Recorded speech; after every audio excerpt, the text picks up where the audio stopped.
We just went there for the very first time this year, and we went to Costa Rica, and we'd been all over, but I would say that's the place we started talking about, man, a few months a year in Costa Rica after the kids are raised. We can handle that. We could work from there. I think I could do that. That's awesome. It was a pretty incredible place. And it felt very much like home, I'd say, as far as other places, not home here in the United States, home where we lived in Kenya and home where we traveled in Cambodia, places like that. It felt very comfortable, but gorgeous, and people were amazing. And so. Welcome to another episode of the Big Picture Business Podcast. We're so happy you are here with us today. We have some very amazing guests with us. Can't wait for you to get to know them. And I'm excited to dive into this. Brian and Maryann Remsburg are here with us today. Hi, guys. Hi. How you doing? We're doing great. Good. You guys, check this out. They're the founders of Adventurous Life. Need I say more? I mean, this is going to be so much fun. They seek to live out their purpose adventurously. They lived overseas for 18 years, working in international education and training with families from more than 50 different countries in 6 different continents. What? They are also #1 international best-selling authors and the hosts of Your Adventurous Life podcast. Yay! Yay. So excited. Oh my goodness. So, all right, we got to jump right in. I have to ask, how did you two meet? Wow, we're going way back today, I guess. It really kind of depends who tells the story. So who gets to tell the story? I'll start. I'll tell it shorter. So we What you saying? we actually met each other in high school. I was a senior, she was a junior, but really didn't know each other very well. And then she ended up following me down to college. Well, she went to the same college I did. And we had a group of people that went to the same college that we did down in Salem at Corbin University. We're going back to a basketball game, a playoff game, and got a group together all to go to watch the playoff game because we all went to the same high school, but nobody showed up except for Maryann and I. Mm-hmm. And that's where it started. We started talking about what we wanted in a future spouse and all this. And it was like, there was no pressure at He was all. just this guy from high school. And then after that, both of us were kind of like, that person was a lot of fun to hang out with. And so, 25 years later, just celebrated our 25th anniversary. Oh, congratulations. Thank you. Wow. There is something to be said about that history. My husband and I were high school sweethearts, but we met each other when we were 8 in basketball camp. And so there's something about having that history where you both just, it's easy. Like you said, there's not, the pressure's off, you know where each other came from. It's kind of nice, you know? Yeah. Wow. So the spirit of adventure, where did this stem from? How did you know that together, you know what, listen, we're just going to have adventures all the time. And how the heck do you do that? Okay, first of all, let's say adventure is not in every moment of life. I do have to do the dishes and we do laundry and all that. But yeah, this sense of adventure, we both had it in us. We hadn't traveled internationally. We hadn't done any of that growing up. But when we were in college, we were studying to be teachers, and we each went to this workshop at a teachers conference independently of each other. We weren't dating or anything. And the workshop was about teaching overseas and that possibility. And both of us independently were like, wow, that sounds incredible. I didn't even know that existed. And so once we were married, even before we were married, we started talking about this adventure. And at that time we thought, we want to go have this adventure. We want to live overseas a couple years and be adventurous. And, then we'll come back and grow up and live normal life. But that was really the root of it, of this idea of stepping out in an adventure and realizing it wasn't just this one-time thing. It wasn't just something you had and then put on the shelf until retirement again. It really was something you could grow and something you could develop and live in, not every second of every day, but a whole lot of the time and a whole lot of your days. And I do want to define what we mean when we talk about adventure, because a lot of times people think it's geographical or physical adventures. You're climbing a mountain or you have to be traveling somewhere. And when we talk about adventure, it's really any of those domains of life that you're not familiar with. You're stepping outside of where you're comfortable, your normal routine. It can be scary at times, and lots of emotions that come up during those times. But as you push outside, then it makes it easier the next time. That's something that I can speak to very well. And Rory, I'm sorry, I'm telling the same story here, but I recently went through the ultimate burnout, like sitting in front of my doctor, like, you're clinically depressed. Like, what is wrong? Like, well, let me just rethink everything that I've done in the last years, like moved in the middle of a pandemic and just life and stress and kid and just everything just kind of came to a head. And I had to look inward and think to myself, wow, I'm kind of boring. Like, I don't really have a lot of joy and I want more adventure. And that word kept coming up for me. I want more adventure. Then I realized, like, yeah, I moved to this beautiful place in the middle of the mountains that backs up to national forest. My adventure can just be walking outside in my backyard for a half hour every day. And it really, for my A-type ridiculous personality, I had to be okay with that, especially during COVID. So I'm really glad that you're saying that it doesn't have to be some grandiose, getting on a jet and going somewhere. It can be just inward or just around your house, down the street. I love a term, mini adventure. There's mini adventures all around us. You can take that extra 5 minutes to step outside of your normal, stop and talk to someone new. There's a scenic, I know you've seen it, Rory, because we're not far from one another on 205. There's a scenic viewpoint. How many people just drive by that on the freeway? They're sitting in traffic. Yeah. They never pull off to take 2 minutes to see this beautiful sight.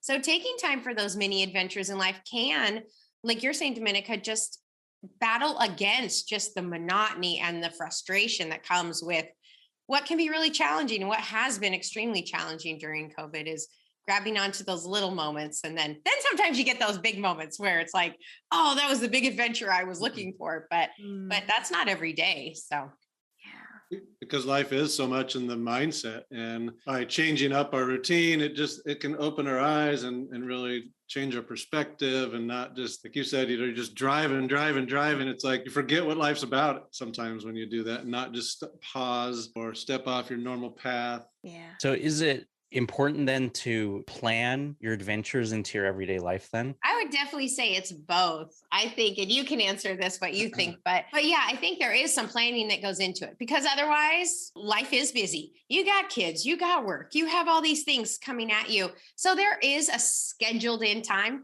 We have date night scheduled tonight, and we decided to do some dancing classes, which we're not big dancers, but we were like, we want to date, we want to do something fun, something new. So those are scheduled, they're not just going to happen like, 8:00 on a Friday night. Oh, I just feel energized to go dancing. Well, maybe we will after we take the dancing classes more. I don't know.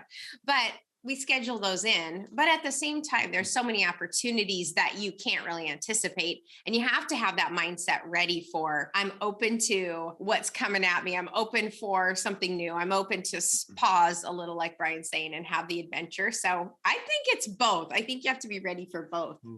Yeah, I think agree. so too. I would agree with that. Yeah. Let me ask you this. What happens if you planned these mini adventures, but then they just totally fall apart? Like, what's a strategy, or how would you recommend to pivot? Need to go read chapter 4 of our book called Prepare. It's coordinate number 4 of our 7 coordinates, and it's called Prepare for the Unexpected. And really, it is just having a mindset, because when you go on adventures, there's going to be unexpected things that happen. They're not going to go as planned. And so really we focus in there about having flexible expectations. So not to get rid of your expectations completely, because if you don't have any expectations at all, I think your life's going to be pretty boring too. So having a vision, what you hope for, but also be willing to say, okay, here's what could happen on both sides. It could be really great, or it could really be horrible and not what I was hoping for or planned for. And I think when you have those flexible expectations, you can really sometimes have an experience that was way better than you planned. Because sometimes you go into it and you say, no, it has to be this way. And then you miss out on something that you didn't plan for and it was better. And then other times, as we know, it cannot go as planned and be much worse. Anybody that's traveled internationally, that's a great analogy for any adventure, because things aren't going to go as planned. Out of all the adventures and all the places that you've been, like speaking about just traveling, you've been to all corners of the world, right? So I'm just wondering, is there one specific place that both of you were like, this could be our second home, or we love it right here? Oh, I think we both know the answer to that question. Yeah. We just went there for the very first time this year, and we went to Costa Rica, and we'd been Yeah, we've been all over, but I would say that's the place we started talking about, man, a few months a year in Costa Rica after the kids are raised.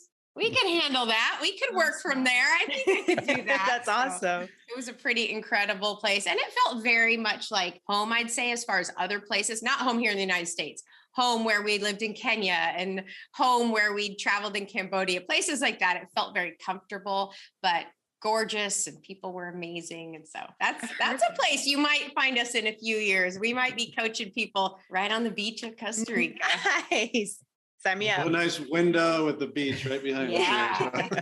Very nice. You'll be in good company because there's a lot of online marketers who live in Costa Rica running their businesses now because of the tax benefits. Yep. I was just going to say that from a tax standpoint. It's excellent. Yeah. Well, I'll see you down there. Yeah, there was a big community. We spent Easter down there, and there was a big community. So it was, yeah. Where did the coaching stem from? Was there an event or something that happened that you two both just sat down and said, thinking this is what we need to do. This is purpose here. How did that start? Yeah, I'll start with that one because that was more in my realm it was about 9 years ago now. I'd worked in education, worked with middle schoolers, got my administrative degree, and then I moved out and worked with adults in professional development. And I was working for a big company actually in Saudi Arabia at the time. And we had a leadership center as part of the company, and they wanted to start developing their supervisors. And they really wanted to help them move from being just a good supervisor to a great supervisor, because they're really trying to have a great vision for reaching out beyond it was an oil company, and reaching out beyond just doing oil and have a bigger vision. And so they started coaching these supervisors, these high top performers, high potential, and using and coinciding it with training. So they do some workshops with them and then coach them in between, and then workshops. And I just saw the impact that coaching could have. And so I started taking coaching classes then. I actually went back into the school system as a principal and used the coaching model with my teachers when I'd have conversations with students, and just really loved it, really saw the impact that coaching can have instead of just telling people what I want them to do, but really coaching them through the process and helping them come up with the solution to achieve their goals, because it's way more motivational for somebody to have intrinsic motivation than extrinsic motivation, because that's only temporary. So that's really where it started. And I kind of thought it was going to be another maybe 10 years down the road. But when we moved back to the States 4 years ago, we just decided it was time, and we wanted to start a company and just start doing it full time. So for me, I had been a school counselor after a teacher. And once he was telling me about this coaching model, I was like, I do a lot of that already as a school counselor. So it was a very easy transition from that into now working with clients and adults outside of formal education. But really that passion has always been there to help people grow and develop, look forward, reach their goals in both of our careers, but now just in a really different way outside of schools, and parents lined up outside the door to talk to me. So awesome. Wow. Yeah. And so you're running your own business, and I'm sure a lot of our listeners are wondering, well, how do you fit adventures into your life when you're so busy and overwhelmed running a business or potentially starting a business? How do they go about that? Well, I think like Maryann said before, you have to schedule time into it, because for us, running a business is an adventure because, we were in a school system before. And so we had built-in clients. And so starting a business, we had education degrees. I had a leadership degree as well in education. And so getting into the business world, learning all of that has definitely been an adventure. And so work is an adventure for us right now. I know in a few years after we've got it all down, it'll feel a little bit more mundane in a few years. I hope maybe not. Maybe not. I'm just going to say not. More routine, not mundane. Yeah, that's a better word. That's right. Well, you guys are doing some pretty cool stuff with ventures, right? And that I'm sure keeps things fresh. Can you tell us a little bit about the ventures that you're doing and how you're using those to help your clients? We really, even as educators, always believe when people are interactive and they're involved in the process, there's a lot more learning. So yeah, we really want to do that with our clients as well. We do local ventures. We have one coming up. We take people out on a hiking trail, and we have mini workshops, and there's coaching along the way. Of course, food, everybody loves food, but really getting people out to be reflective, thinking about this time during COVID, as you were talking about, Dominica, just the challenges they've been through and what they want to get to. We have an international venture. Oh, shockingly, it's to Costa Rica, this one. But So we take people in, and throughout it, they're really going through the coordinates of our book with mini workshops and some personal coaching. So those are a couple examples of ways that sitting and talking with people is excellent, but really when you can get people out and outside of their own zone of comfort, their own normal, that is really when you start to be like, okay, I'm ready to think about things in a new way because I am out in my own new situation too. I have to imagine there's so many benefits about that. I know for myself, if I'm on the phone, imagine that, it's not always Zoom, right? If I'm actually on the phone doing a coaching call, I will pace. I do a lot better when I'm pacing, I'm walking, more oxygen is getting to my brain. So I can imagine that some awesome breakthroughs happen on these ventures when when individuals are moving their bodies, right? Personal wise, we have to schedule those in. We have to schedule days ahead and say, hey, we're going to take this afternoon off and we're going to go paddleboarding, or we're going to go. Well, just this morning we were talking, I'm like, okay, we have an awesome trail, Pacific Crest Trail. If you're familiar, it goes from Canada to Mexico, a hiking trail. And we're not doing the whole thing, but we just scheduled this morning a few days. We're going to get our kids out there and we're all going to go hike together for a few days. Wow. And those kind of times are when, personally as a family, you have conversations out there you just don't have when you're running here and there. But when you can really get that time together, push yourselves, it's going to be a challenge to get out there. I love hiking, but not every one of our children just loves hiking for days and days. So getting those times just really opens things up for us personally as a family to grow and have that adventure and things we look back and go, that was awesome. Oh, that was really hard too. Remember how the fun times? Oh, remember the complaining times? It's all part of the adventure. That's amazing. Wow. That can be, I'll speak to the other side of it too. That can be hard sometimes for me to take away time from work because I'm an achiever and I'm really driven and I have this vision of where I want to be. Sometimes I look at it and go, man, we're taking 2 hours away from the workday to go do this. But it really comes back to our values and say, I really value our time with our kids. I value my time with my wife. I value the mental break that I get from doing those things. And so it's important. I've realized how important it is over the years to not just work, accomplish, finding that balance of how many hours to work and how many hours to set aside for those adventures, for the time because it really does re-energize me. It recharges me. And I think I actually probably am better at what I do over time by taking away the time, even though I look at it and go, oh, it's time away and I'm not going to get this done. But some of our best business meeting idea sessions are, out on a paddleboard. So I don't know, maybe it just opens up the brain or something sometimes. I just got into paddleboarding. I bought my board like a month ago and I'm obsessed. I'm totally obsessed. It's the best. Just being out on the water. I started laying down and I almost fell asleep the other day. I was I have too. Till the big boat comes and a wave knocks you over, right? Exactly. Oh, it's so fun though. Rory, have you ever tried it before? I haven't. Paddleboarding? Oh, it's a blast. Oh. Gotta do it. That's your next adventure, Rory. Take him out. It's so fun. Wow. On the Willamette River, there's this big, massive falls, and you can just paddle right up to the bottom of them. It's super cool. So Rory, you have to go. I know. You must go, please.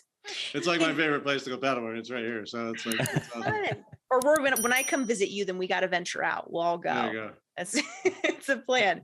Tell us a little bit about the core value index for people who aren't familiar with what that is, if you wouldn't mind. Yeah, it's a great assessment. It was started by Lynn Taylor, and he developed it to find out who people are at the core, what drives them, what motivates them, what energizes them. And he really started using it in work settings to find out the best seat for them to be in, a high performer. And so he would go into companies and give the assessment and move people around based on that and really try to get people in the right seat, and found that the company would have more success when people are in the right seat. So we use it with our clients as we're coaching them, as they're making decisions, and realize like, this is really who I am, because that's coordinate one is being self-aware. We call it know your zone, but knowing who you are, in order to step out and take adventures, you have to know where you are before you can decide where you're going to go. And that really does help. We've worked with a lot of people. We've worked with teams. It's really great for people knowing who they are, but then also who their colleague is. And so as they're communicating, they realize why this person drives them crazy and what have can double for spouses too. You can you and your spouse take it. It's very insightful. There's just a lot of aha moments. Oh, that's why I do this, or I can see why they do this now, and why can't everybody understand or see it from my perspective? And so it's just is really eye-opening and super helpful. I know. Why don't you always see my perspective, Brian? I don't understand. I try. All you can do is try, right? Just keep trying. Try.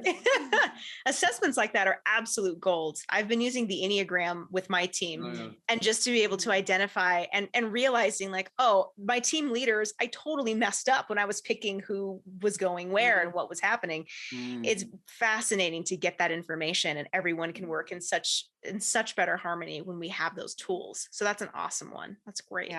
Yeah, people are curious. You can take it right off our website. We have you get the mini version. So if that piqued any of your listeners, they can see what it's about right on there. So nice. And tell us what your domain is. adventurouslife.net. Adventurous. Yep. And right there, scroll down. It says, what's the exact wording? Take the free CVI. Perfect. And then you can know what you are. Are you a builder? Are you a banker? Are you a merchant? Are you an innovator? And learn more about those. So. Oh, that's wonderful. Well, and you also so graciously are offering our listeners an additional gift. Can you tell them a little bit about that?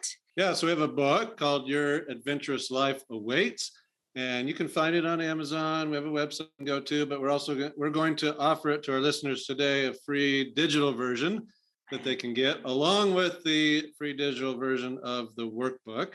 And so those links will be in the show notes, I'm sure. Yeah, absolutely. That's really, really generous. Thank you. Yeah. Your adventurous life awaits.com/BPB podcast. Nice. Yeah. We'll be sure to link it in the show notes. This has been so much fun. I want to go on a venture with you guys. Can I come out? I'm going to fly out. Go paddleboarding. I want to see those waterfalls. That sounds amazing. We would love to have you come anytime. Definitely. Awesome. Well, before we wrap up here, is there anything else we want to mention in the episode? We love working with people who are high achievers and they want to move forward, and accomplishing. Everybody, if they don't have goals, they should have goals. And so if they have goals and they want to get there faster than they would on their own, it's proven research. Go research it online. You'll see you work with a coach, you're going to get there faster. And so we just love helping people to clarify what those goals are, where they want to get to, get committed, and then to have the courage to overcome obstacles that are going to get in your way. Sometimes it's yourself, those mental obstacles that you have, those beliefs that you've had for years that often get in the way and limit you from being able to accomplish that. And so we offer an exploration session as well. You can book it right on our website, 20-minute session just to talk about their goals. We share how we can help them and just see if we're a good fit. So we'd love to work with anybody that, especially business owners who are wanting to take their company from good to great, create a more positive team culture. We use that core values index that we talked about with teams, and it's just an absolute wonderful tool. Yeah. Or if they're overworking themselves and they need to add more venture into life, right? That's right. Finding balance. Get some balance. Get some balance. Get that courage through coaching. I love it. Excellent. Thank you so much again for being on the show. That is it for this episode, you guys. We'll see you next week. Bye. Thank you so much. Bye.